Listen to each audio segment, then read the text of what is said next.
देखा जाए, नया चैप्टर आप लोग का स्टार्ट होने जा रहा है, ठीक है। इसको हम देखेंगे। यह त्रिभुज नाम का चैप्टर है जो क्लास 10 का है। हाँ, इस त्रिभुज वाले चैप्टर का हम जिक्र इसलिए कर रहे हैं कि भाई बहुत इंपॉर्टेंट भी है, और यह जो है आपके क्लास 11th में भी होगा, 9th में आप लोग पढ़े रहे होंगे। हाँ, यह आगामी जीवन में बाकी परीक्षाओं में भी इन्वॉल्व रहता है, इसलिए इसको पढ़ना आपके लिए बहुत ज़रूरी है। थोड़ा ध्यान करो, बहुत डिफिकल्ट नहीं है, बट इसके थियरी को हम समझते नहीं हैं। हाँ, ऊपरी ऊपरी पढ़ देते हैं, इसको देख करके आप परेशान हो जाते हैं, आपको लगता है कि अरे बोरिंग है। खुद आप उसमें इंटरेस्ट लेंगे, अगर जिस चीज़ में आप इंटरेस्ट लेंगे उसमें आपको अगर आनंद आएगा तो आप उसे मन से पढ़ेंगे। ये कुछ है नहीं, काफ़ी ईजी है। कंसेप्ट को समझने का प्रयास करेंगे। ये इसमें महत्वपूर्ण कुछ तत्व हैं, देखेंगे, इसको पढ़ेंगे तभी जान पाएंगे हम त्रिभुज के सभी जो है जितने भी क्वेश्चन हैं उनको सॉल्व कर पाएंगे इनके आधार पे ही। दो आकृतियां जिनके आधार समान हो परंतु आवश्यक रूप से अमाप समान न हो, समरूप कहलाते हैं। हम आपको बताए थे कि अगर ये सर्कल है, ये भी सर्कल है, बट ये दोनों सर्कल है यानी इनका रूपवा समान है, ठीक है। ये दोनों रूप समान है, देखने में तो हमको पता लग रहा है कि दोनों का रूप समान है, भैया गोला है ना, बट क्या दोनों माप रूप से बराबर हैं? नापने में देखो ना, इसकी त्रिज्या ज्यादा है, इसकी त्रिज्या कम है, ठीक है ना। यानी माप रूप से दोनों क्या है, एक दूसरे से भिन्न है, लेकिन चेहरा से एक का जैसा दिख रहा है ना। समझ में आ रहा है? अभी जो है ई बनाया हमने त्रिभुज और ये बनाया सर्कल, क्या ये समरूप है? इन दोनों का रूप समान है? नहीं। क्यों? क्योंकि एक त्रिभुज दिख रहा है, एक जो है गोला दिख रहा है, रूपवा समान नहीं हुआ। हाँ, तो तुम लोग को गाना कोई गा रहा था, रूपवा से कुरूपवा भैनी, कैसे है?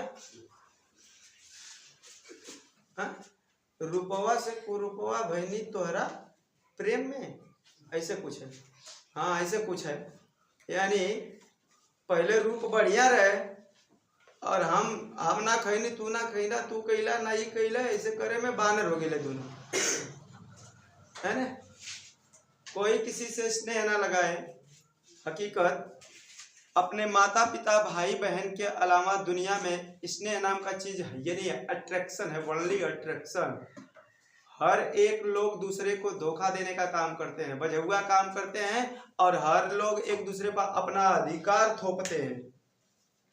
कहते हैं तुम ये मत करना, तुम यहाँ मत जाना, तुम वहां मत जाना। तो अरे ऐसी जिंदगी जीने से बेकार है यार, मेरी जिंदगी है, अच्छे दिशा में जी लो, थोपा ना जाए। जैसे माता पिता भाई बहन की हर एक बात मानो, तुम्हारा भाई तुमको सही दिशा देगा। अगर तुम्हारा भाई कह रहा है कि बेटा ये काम करना, यहाँ मत जाना, तो कहीं ना कहीं तुम्हारे भलाई के लिए कर रहा है। तुम्हारा पिता कह रहा है कि बेटा ये काम करना, तो वो तुम्हारे भलाई के लिए कर रहा है।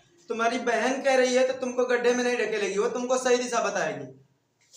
लेकिन कोई थर्ड पर्सन है जो पहले तुमको अपने माइंड वॉश करता है, फिर उसके बाद तुमको कहता है, अपना दिशा भटकाता है और अपनी बड़बड़गी बतियाता है कि हम ये कर देंगे, वो कर देंगे, ऐसा कर देंगे, वैसा कर देंगे, चोट्टा करेंगे। हाँ, तो ये उन चोरकटों की बात या चोटिनियों की बात ना माना करो। बॉयज की बात मैंने करा हूं, कुछ गर्ल्स की भी बात करते हैं जो समाज को जो है गंदा करने का काम करते हैं। लोग सही दिशा छोड़ करके गलत रास्ते पे चलने का प्रयास करते हैं। उनके लिए तमाम युवा जितने भी युवा हैं उनके लिए तमाम रास्ते हैं, बट उस रास्ते पर न चल करके वो लोग हमेशा गलत रास्ते को पकड़ते हैं और पश्चाताप करते हैं। वो गलत रास्ता 1 साल 2 साल 3 साल 4 साल चलेंगे, 5 साल चलेंगे, हकीकत वो 6वें साल से रिटर्न आएंगे ही अपने ही मार्ग पे। फिर कहेंगे हमें मान सम्मान मर्यादा के साथ जीना है, चट्टा पहले ही गवा दिया तो अब का जियोगे। तुम्हें लोग एक बार जब निगाहों में गिरा लिया तो तुमको कभी जिंदगी में निगाहों के अच्छी निगाहों से नहीं देख सकता। भले ही तुमको देख करके ऊपरे मन से नमस्ते कर लेगा, लेकिन तुमको उस निगाह से नहीं देख सकता। इसलिए समाज में करना ये तो तुम्हारे लिए वैज्ञानिक क्षेत्र खाली है, पढ़ के दिखाओ, औकात है तो उस क्षेत्र में नाम कमाओ। तुम्हारे लिए कृषि उद्योग में तुम्हारे लिए बहुत बड़ा बड़ा उद्योग है, उसके लिए काम करो। तुम्हारे लिए सेनाओं में बहुत बहुत ऐसे पद हैं जिनके लिए तुम पदोन्नति पा करके तुम जो है माँ बाप का सर ऊंचा करो और उन्हें गर्वान्वित महसूस करो। लेकिन ऐसा कहाँ कर पाओगे? बस यही चट्टागिरी करते हो, फलाना का ककरी चोरा लिया जाए, उसका ऊख तोड़ लिया जाए, उसका चन्ना भूज देंगे, देखला अगर हम तो वो भूल जाए कुछ का बोले, समझे? तो आप लोग ऐसा काम नहीं करेंगे। आज का जनरेशन चेंज है, पढ़े लिखे इंसान है, माँ बाप भी चाह रहा है हर बच्चे का कि भैया हमारा हर एक बच्चा पढ़े आज के डेट में। लेकिन तू लोग क्यों गलत दिशा जाता है? अगर तुम लोगों को लगे कि हमें पढ़ाई नहीं करना है तो जिंदगी बर्बाद ना करो, कुछ एक आध काम सीखो, जो काम सीख करके एक आध बिजनेस डालो और डाल करके उसे इत्मीनान से चलाओ। जीवन यापन किया जा सकता है अच्छे तरह से, अपना जीवन निर्वाहन किया जा सकता है अच्छे तरीका से, लेकिन फालतूगिरी काम मत करो जिससे माता पिता भाई बहन को समाज में सर नीचा करना पड़े, उन्हें झुककर चलना पड़े, लोगों के ताना सहना पड़े। ऐसी जिंदगी जीने से क्या मतलब है? कहोगे सर हम जानते हैं बच्चों की बचपना होती है, कोई ध्यान न देता है तो वह इंसान अपना रास्ता भटक जाता है, पर उस बच्चे को जब बताया जा रहा है कि नहीं ये काम गलत है, उसके बाद वो दोहरा रहा है, तो कहीं ना कहीं वो इंसान जिंदगी में सबसे नीचे गिरेगा, वो सक्सेस कभी हो नहीं सकता। इसलिए तुम लोग सही दिशा में काम करो। और पढ़ाई दुनिया का सबसे इजी चीज है, लोहा ढोने से बढ़िया है पढ़ाई। कुछ लोग को मैं देखा हूँ सोशल मीडिया पे इन्वॉल्व हुए हैं, जो लोग ईंटा गर्रा का काम कर रहे हैं, मिस्त्री मजदूरी का काम कर रहे हैं, उन लोगों का वीडियो में थोड़ा सा देखा। वो क्या बोल रहे हैं, गाना गा करके बताने का प्रयास कर रहे हैं कि जब पढ़ना था तो घूम रहा था, अब काम करना पड़ रहा है तो बहाने खोज रहा है। यानी ईंटा गर्रा का जब काम कर रहा है तो कह रहा है अपने उनसे क्या नाम है उसका ठेकेदार से कि साहब थोड़ा सा रहम करो, थोड़ा नाश्ता पानी का करो। जब पढ़े के रहे तो ना पढ़ ले, यहाँ आलो तुमसे रहम मांगत है, काम कर नहीं तो पैसा काट ले। सोचो ना, ईंटा भी दोपहर भर ढोता है, बैठ भी नहीं सकता, बैठता है तो ठेकेदार चढ़ जाता है सर पे। चढ़ेगा क्यों नहीं, पैसा दे रहा है तुमको। अगर वही पढ़ाई करते तो धूप में लेबराना नहीं ना करना पड़ता। पढ़ाई नहीं करते हो तो ईंटा भी ढोने में तुमको तकलीफ होता है, कंपनी में लोहा ढोने में भी तकलीफ होता है। कहते हो मालिक हमको डांट रहा है, तुम उसी लायक हो ही। जब पिता डांट रहा था, जब भाई डांट रहा था तो उसकी बातें अच्छी नहीं लग रही थी। आज कोई मालिक डांट रहा है तो कह रहे हो कि ये वो ऐसा। अब भागते हो, ऐसे लगता है तुम्हारा काका आ गया, तुम्हारा बाप आ गया। जब तुम कंपनी में काम करते हो और जब मालिक आता है तो ऐसा दौड़ के जाते हो, लग रहा है कि तुम्हारे पापा आ गए हैं। कहाँ है कि घर पे जब तुम्हारा पापा तुमको डांटते थे, बोलते थे तो उनकी बात को इग्नोर करता था। आज के डेट में अरे साहब आ जाएंगे, तुरंत कमवा छोड़ करके खनवा छोड़ करके भाग जा रहे हो, अरे साहब आ गए। उतना अगर पिता की बात मान गया होता, उतना अपने बड़े भाई की बात मान लिया हो गया तो तुम आज सक्सेस रहता। उसी तरह भगता कि अरे मेरे भाई आ रहे हैं, मैं पढ़ने जा रहा हूँ, अरे मेरे पापा आ गए हैं, मुझे पढ़ना है। लेकिन पिता और भाई माने सुनना समझता था, वही इंसान कंपनी में चल करके मालिक का लपड़ खाता है, बैठने नहीं देते, तनख्वाह भी काटता है। तो वो डर पहले रखो, अपने पिता, अपने भाई, अपने बहन, अपने माता के द्वारा। कंपनी में मालिक के द्वारा डरने की जरूरत नहीं पड़ेगी, ये संस्कार पहले सीख लो। मत करो तो लो, जिंदगी में बहुत बड़ा पश्चाताप करोगे। देखो यहाँ ये हो गया ना तुम्हारा। अब देखो, सभी सर्वांगसम आकृतियां समरूप होती हैं। जितना सभी सर्वांगसम होंगे, मतलब कि क्यों एक कोण और कोनो भुजा और कोनो भुजा बराबर है, मतलब सर्वांगसमता का नियम आप लोग जानते हैं।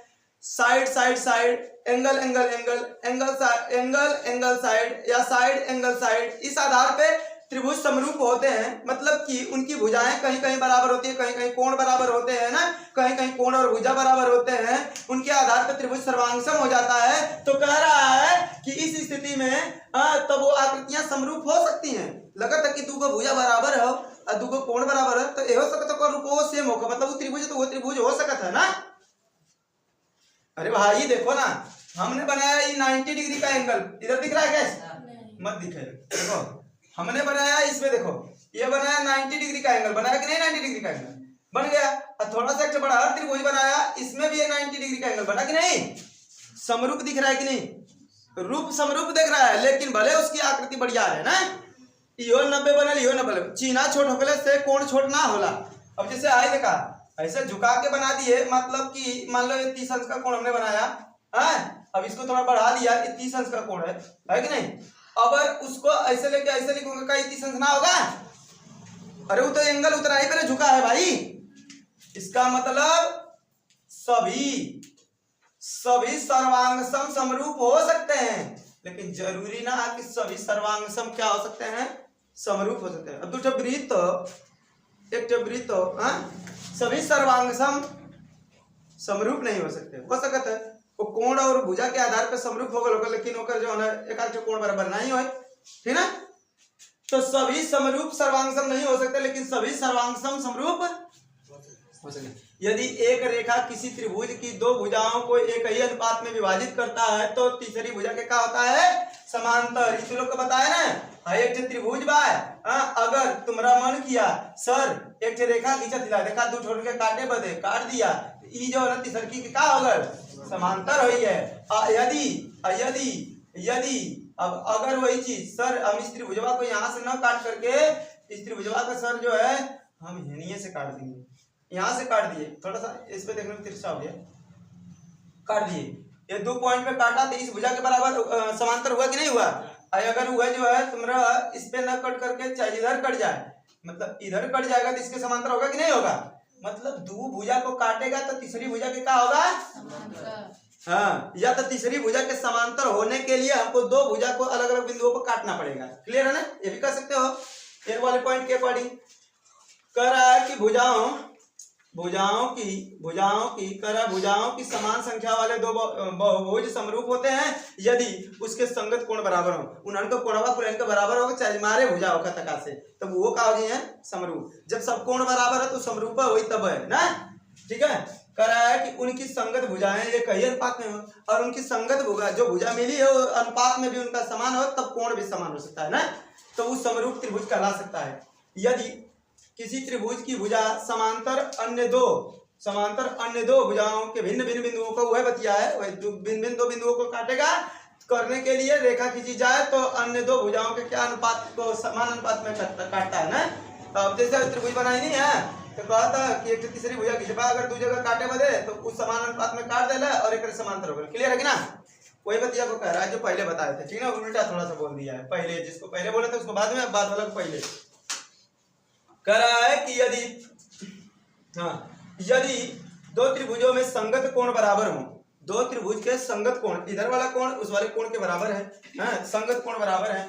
हमारी देखा ना, दो त्रिभुज बा, इसका ही कोण इसके बराबर, कोण इसके बराबर, अगर कोण बराबर है, ठीक है, अगर दो त्रिभुज के संगत कोण आपस में क्या है, बराबर हो, तो उनकी संगत भुजाएं एक ही अनुपात में होंगी, इसलिए दोनों त्रिभुज भी क्या होंगे, समरूप होंगे। उनकी भुजाएं भी एक ही अथवा एक ही में होंगी, क्या होंगी, अनुपात में होंगी, ठीक है।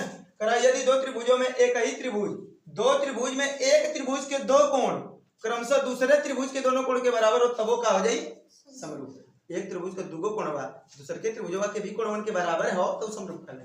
बात समझ में आई कि ना। इस समरूपता के आधार पे इनको हम पढ़ लिए, ठीक है। तो अब हम पढ़ेंगे चैप्टर के बारे में, जो पॉइंटेड है उनको उसी चैप्टर के आधार